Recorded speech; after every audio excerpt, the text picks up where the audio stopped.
The Romans think that Attila was dissatisfied with the imprudent remarks of Vigilus during the discussion with the Huns.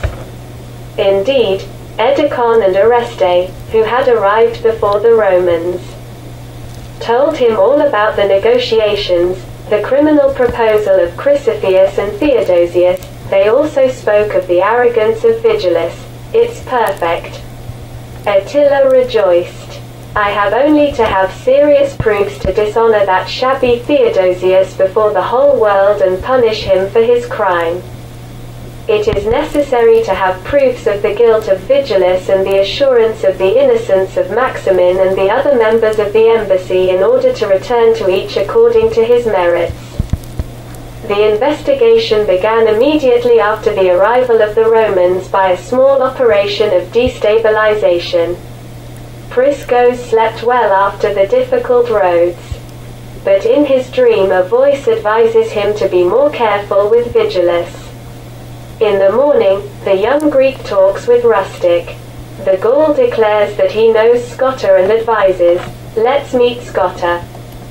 Hand him your friendly gifts and ask him to get Attila's agreement to receive you without a long wait."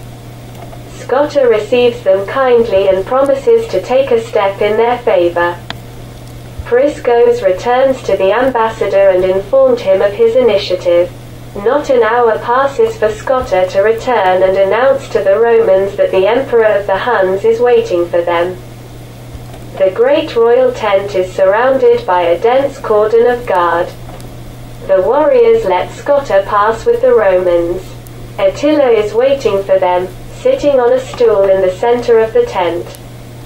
His ministers and officers, who surround him, are dressed in delicate and variegated clothes, while Attila, carefully shaved, wears simple white garments without any decorations. Count Maximin approaches the emperor, salutes him, and solemnly gives him the letter with the words, "The Emperor Theodosius wishes you and all your relatives good health."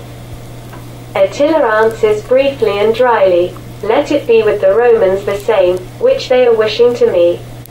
Orestes and Edecon retain with difficulty the smile, thinking of the plot. The emperor watches closely after Maximin, remarked Vigilus, and shouted in anger, "Unreasonable beast! How dare you appear before me? You know that I have decided not to accept any Roman ambassador until all the Huns' deserters have been delivered." Vigilus brazenly objects, "I have brought all the 17 deserters who were in our empire." Attila is indignant. "Shut up, a viper! If I did not respect diplomatic immunity, you would immediately be executed and fed the birds for your imprudent words." He makes a sign to a secretary, who begins reading the list of names of about 300 Huns, which are found among the Romans. Then Attila explains his position. "I will not tolerate the fact that even a single Hun struggles against his compatriots, although I know perfectly well that these deserters will not help defend any fortresses, which I will decide to take or destroy." He turned to Vigilus. "Immediately go to Constantinople and return with the reply. Will all the deserters at last be restored to us, or will the Romans prefer war?"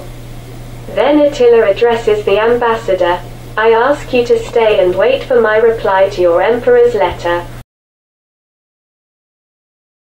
Edecon comes to calm Vigilus, who began to suspect him. "Be reassured. If Attila guessed something, he would not send you to Constantinople. However, I ask 50 pounds of gold for the preparation of the assassination. This is a little more difficult than I expected. Explain that to Chrysaphius and tell him that all is well." After him comes an officer who announces, "It is categorically forbidden for all Romans to buy anything in Hunland, except the necessary food, until the conclusion of the peace treaty." Vigilus leaves for Constantinople accompanied by a Hun warrior, without suspecting in what trap he fell with his masters. Chrysaphius gladly gives him the 50 pounds of gold requested.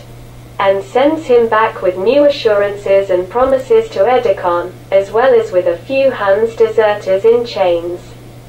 Reassured, Vigilus leaves with his son Profine, 20 years. So that this one sees the triumph of his father and attends the historical events related to the murder of Attila.